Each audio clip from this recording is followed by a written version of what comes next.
Good to see this cabinet and the staff together here. Thank you.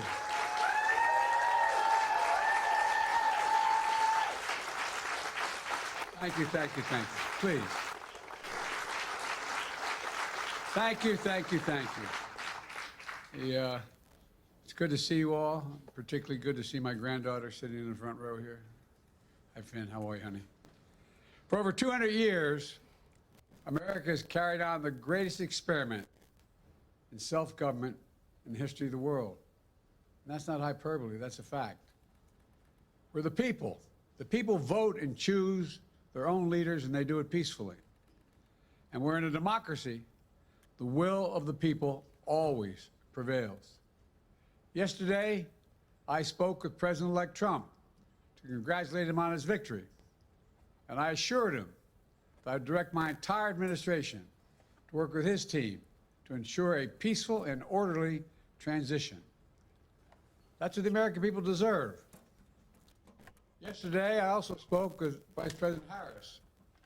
She's been a partner and a public servant. She ran an inspiring campaign, and everyone got to see something that I learned early on to respect so much, her character.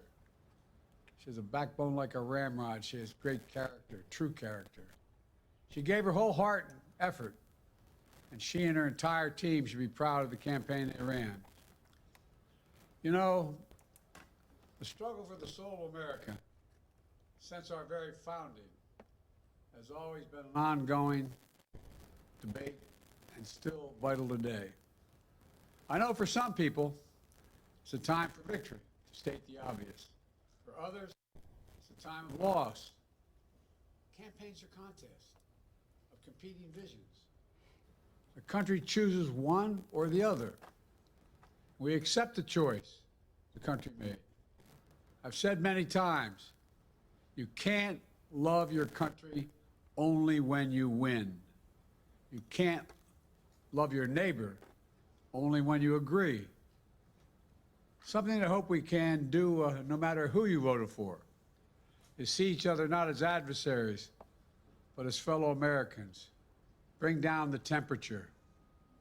I also hope we can lay to rest the question about the integrity of the American electoral system. It is honest, it is fair, and it is transparent. And it can be trusted, win or lose. I also hope we can restore the respect for all our election workers who busted their necks and took risks at the outset. We should thank them. Thank them for staffing voting sites, counting the votes, protecting the very integrity of the election. Many of them are volunteers who do it simply out of love for their country.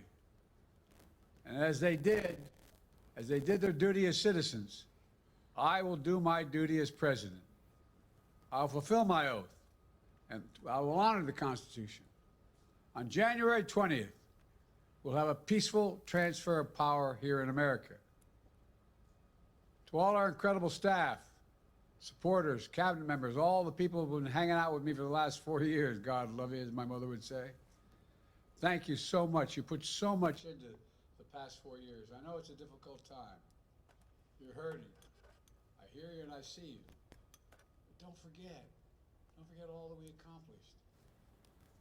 It's been a historic presidency. Not because I'm president, because what we've done, what you've done.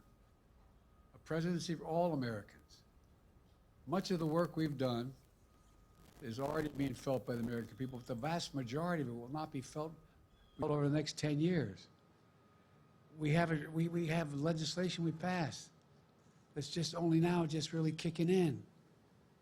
We're going to see over $1 trillion worth of infrastructure work done, changing people's lives in rural communities and communities that are in real difficulty, because it takes time to get it done. And so much more it's going to take time, but it's there. The road ahead is clear, assuming we sustain it.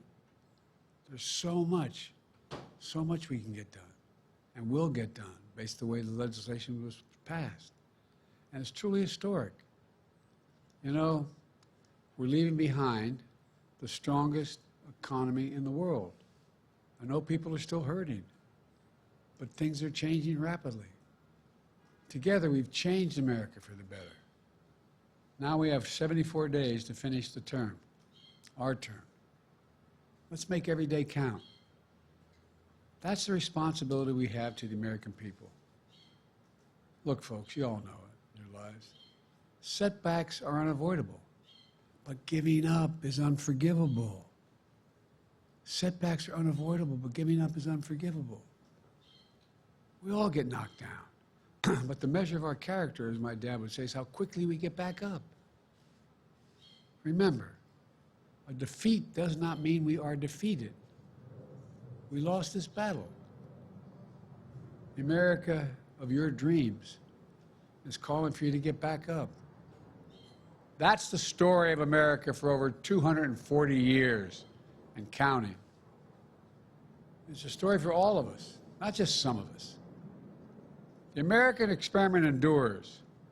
We're going to be okay, but we need to stay engaged. We need to keep going. And above all, we need to keep the faith. I'm so proud to have worked with all of you. I really mean it. I sincerely mean it. God bless you all. God bless America. And may God protect our troops. Thank you, thank you, thank you.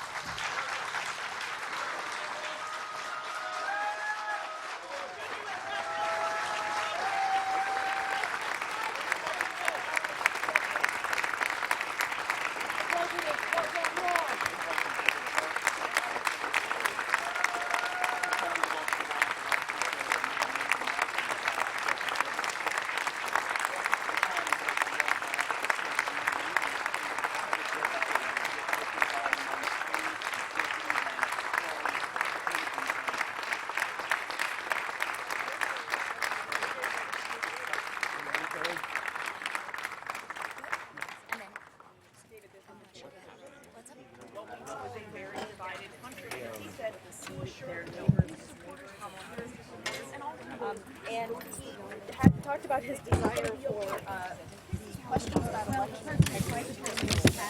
Not sure that he will succeed in that, but that is certainly what I would say.